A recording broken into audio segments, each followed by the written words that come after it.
स्वादिष्ट रेसिपीज मराठीमध्ये आपले मनापासून स्वागत आहे। आज आपण अगदी सोप्या पद्धतीने चमचमीत सुरमई मासा फ्राय कसा बनवायचा ते बघणार आहोत। चला तर मग रेसिपीला सुरुवात करूया। सुरमई मासा फ्राय करण्यासाठी या ठिकाणी मी सुरमई माशाचे 6 तुकडे घेतलेले आहेत। त्याच्यासोबतच एक मोठा चमचा इतपत आले लसूण पेस्ट घेतलेली आहे।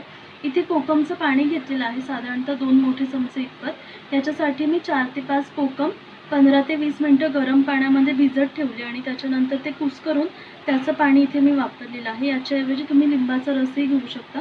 त्याच्यासोबतच इथे अर्धा मोठा चमचा इतपत गरम मसाला पावडर घेतलेला आहे। बारीक चिरलेली कोथिंबीर घेतलेली आहे। त्याच्यासोबतच अर्धी वाटी इतपत तांदळाचं पीठ घेतलेलं आहे। 2 मोठे चमचे इतपत रवा घेतलेला आहे।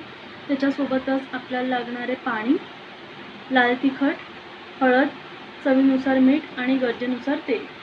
सगळ्यात आधी आपण मॅरिनेशनचा मसाला तयार करूयात। त्याच्यासाठी ताटामध्ये सगळ्यात आधी आपण घेऊयात आले लसूण पेस्ट। त्याच्यासोबतच आपण याच्यामध्ये घेऊयात अर्धा मोठा चमचा इतपत गरम मसाला पावडर, लाल तिखट ॲड करूयात। तर या ठिकाणी मी साधारणतः 2 मोठे चमचे इतपत लाल तिखट ॲड करते। लाल तिखटाचं प्रमाण तुम्ही तुमच्या आवडीनुसार कमी किंवा जास्त करू शकता। त्याच्यासोबतच आपण याच्यामध्ये ॲड करूयात अर्धा छोटा चमचा इतपत हळद,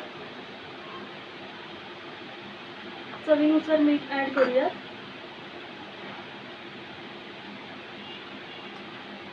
कोकमाचं पाणी ॲड करूयात। बारीक चिरलेली कोथिंबीर ॲड करूयात आणि आता आपल्याला गरजेनुसार पाणी वापरून या ठिकाणी मसाल्याची पेस्ट बनवून घ्यायची आहे। या ठिकाणी हा मॅरिनेशनचा मसाला मी रेडी करून घेतलेला आहे, तुम्ही बघू शकता। तर याच्यासाठी मी साधारणतः 6 मोठे चमचे इतपत पाणी वापरलेलं आहे। तुम्ही याची कन्सिस्टन्सी बघू शकता। मसाला फार पातळ किंवा फार घट्ट असं आपल्याला नाही करायचं आहे। तर आता आपण माशाला मॅरिनेट करून घेऊयात। तर इथे मी माशाचा तुकडा एक घेतलेला आहे। आता आपल्याला सगळ्या साईडने हा मसाला त्याला व्यवस्थित लावून घ्यायचा आहे। आता माशाचा तुकडा मी मॅरिनेट करून घेतलेला आहे, तुम्ही बघू शकता। तर आता आपण याच प्रकारे माशाचे उरलेले तुकडे देखील मॅरिनेट करून घेऊयात। आता हे सुरमई माशाचे सर्व तुकडे मी मॅरिनेट करून घेतलेले आहेत। आता आपण ते 5 ते 10 मिनिटं रेस्ट व्हायला ठेवून देऊयात। आता साधारणतः 10 मिनिटं झालेली आहेत। मासा मी मॅरिनेट करून रेस्ट व्हायला ठेवला होता। आता आपण तो फ्राय करणार आहोत। त्याच्यासाठी ताटामध्ये सगळ्यात आधी आपण घेऊयात तांदळाचं पीठ, त्याच्यामध्ये रवा ॲड करूयात, चवीनुसार मीठ ॲड करूयात।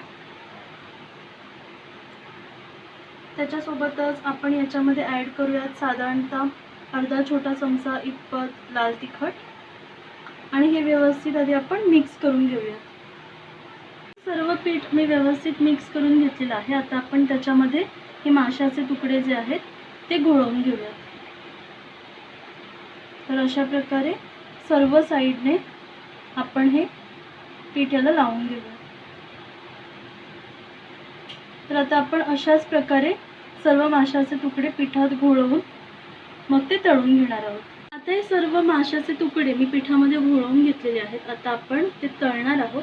त्याच्यासाठी इथे गॅसवरती मी तव्यामध्ये तेल गरम व्हायला ठेवलेलं आहे।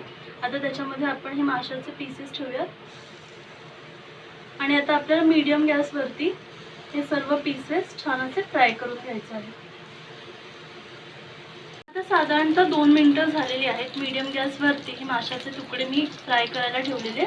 आता आपण ते पलटून घेऊयात। तुम्ही बघू शकता किती छान हे भाजले गेलेत। तर आता आपण याच प्रकारे सर्व माशाचे तुकडे पलटून घेऊया।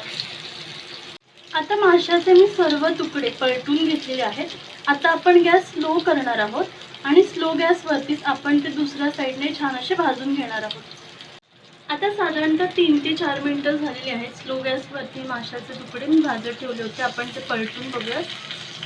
तुम्ही बघू शकता किती मस्त रंग आला त्याला, खूप छान असे ते भाजले गेलेत। तर आता आपण याच प्रकारे हे सर्व तुकडे पलटून घेऊया।